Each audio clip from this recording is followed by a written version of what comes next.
In this video, I'll guide you through how you can verify your LinkedIn account with your work email. If you find this useful, then please consider subscribing and like this video. To verify your LinkedIn account with your work email, at the beginning you have to tap on your profile and click on View Profile. Now you have to click on this pen icon and create a new position.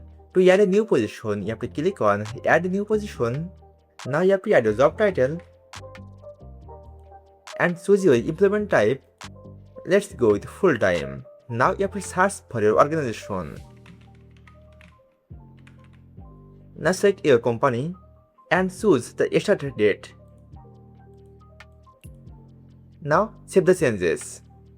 Also, you can show your current company in your intro. Again, click on Save button. Now you have to refresh the page.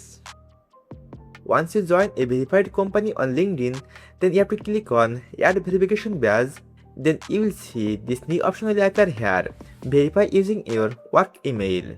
Now click on it. Now add your work email here and click on Next button. Then LinkedIn will send you a verification code on your mail.